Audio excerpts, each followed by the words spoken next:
welcome. Round 19 as F1 heads to America. F1 is back, and I am buzzing about bloody time. We head to Austin, Circuit of the Americas, and yeah, let's go. 6 rounds to go of the F1 season. Bring it on. A lot of questions need to be answered, and they're going to be answered in the next 6 rounds. Daniel Ricciardo is out, and Liam the Lesbian Lawson is in. What can he do in the last 6 rounds? Can he beat Tsunoda and claim that Red Bull seat? We wait and find out. Or is Yuki going to dispatch another guy? We will wait and see. Round 19 of the F1 season. We go to America for 56 laps. Yes, it's going to be a good one. Out of the American tracks, I would say COTA is the best one of them. I mean, we have Miami, which is awful. Las Vegas is just cringe fest. And yeah, I'm not a massive fan of this circuit, but out of the 3, it's the best one. And I've got to say, the crowd since 2012 has just rose. It's brilliant. This is what F1 needs. Grandstands full, and fair play to Circuit of the Americas, because they didn't really get the fans at first, but now they're getting like 500,000 in for the weekend. 20 turns. 6 races to go, and we got a lot of talking points coming into the weekend. Toyota announced they would partner with Haas, a technical partnership, so we will see Toyota branding on the Haas car. That is great to see. Toyota getting a foothold back in the sport is, huge brand, Toyota. I hope they do come back as a full-time F1 team again, because their livery was a beautiful livery. Right, my biggest talking point for this weekend. I don't want to be mentioning this, but it is track limits. Every year we come here. Turn 19, it has to be addressed. I hope they've put something in place, because it's ridiculous every year and it never seems to get addressed. We need to be talking about racing, passion, adrenaline, overtaking. The title fight. I mean, we don't want to be talking about track limits, but it's a massive issue at this circuit every year. Same at Austria, and nothing is ever done about it. So for me, that's a big issue that needs addressing, because if the drivers can gain an advantage, they're going out there. Why? Because it's faster. My second point, title. All in. Max, Norris. Who's going to come out on top? If Norris wins it, I've got to go full Lando kit. Cap, top, number 4. No, thank you. Max, hopefully he's got a buffer, 52 points, so should, in my opinion, win the title still. Third talking point, Red Bull, major upgrade. And not just Red Bull, a lot of teams bringing vast upgrades. 6 rounds to go. There's huge, not just the title fight, not just the constructors. 6th, 7th, 9th and 8th and 4th, and it's massive. It's huge money for these teams. They're probably the closest one at the minute is Racing Bulls and Haas. 3 points separate them.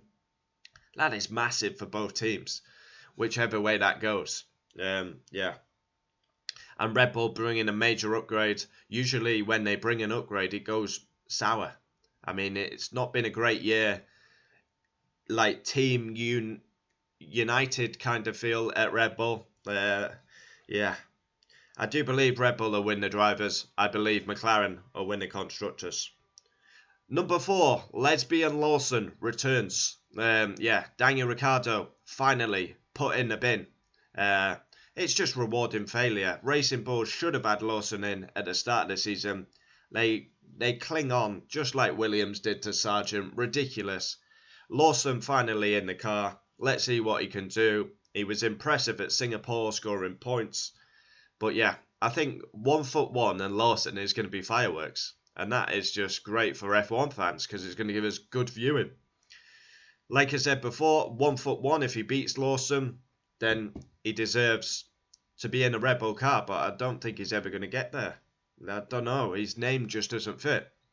If Lawson beats Tsunoda, then that's a good chance for him to get the Red Bull. The 5th point, sprint weekend, sprint race. Yeah, so practice 1, then straight into sprint qualifying, sprint race, normal qualifying, then the normal race. Yeah, sprints are a bit artificial for me, but it might work at this track, given you can actually overtake here. We got the iconic turn 1, where you can go down the inside, you can get the switchback. Through 2 and 3, you've got that like Silverstone complex where you just swing in like Maggots and Beckett's, going left and right, high speed. Then you've got a real long R straight down the back. Another overtaking opportunity. And then even after that, you can go side by side round them couple of corners, as we've seen in the past. And in this corner, on the background of the photo, just by Lawson's shoulder here, we've seen plenty of overtakes there. Seb on Magnussen, Max on Kimi Räikkönen, and he later got a penalty. 6th point is Sauber. Sauber seat still open. I think Valtteri Bottas is safe and secure. I'm very surprised they've not announced that. Like I say, I follow a source. They confirmed Newey. I went with it. I'm sticking with this one. I think Bottas is done. He's secured. Yeah. 7th one. Unfortunately, there's a lot of attendance, but there also will be a lot of celebrities here faking an interest in Formula 1.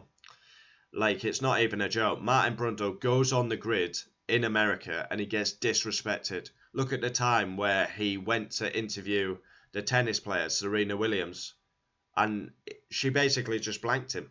I mean, Martin Brundle has been here forever. I mean, no respect, these celebrities. They fake an interest into Formula 1 to boost their popularity. 8th, huge numbers of fans attending. I think that's a positive. America has struggled to get the attendance, but this one is working at the minute. Do I think there should be 3 US Grand Prix? Absolutely not. There should be 1 per country, in my opinion. And I will keep this one, even though I'm not a massive fan of the track.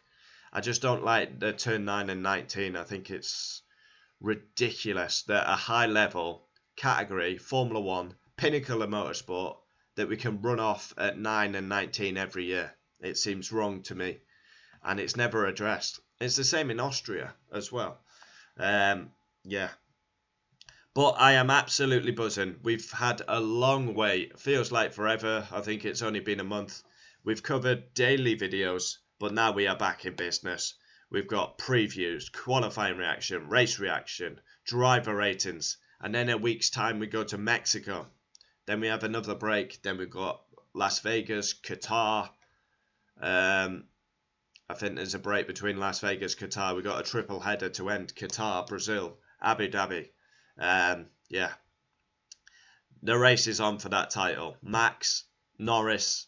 Can Red Bull finally find some pace? They've been struggling.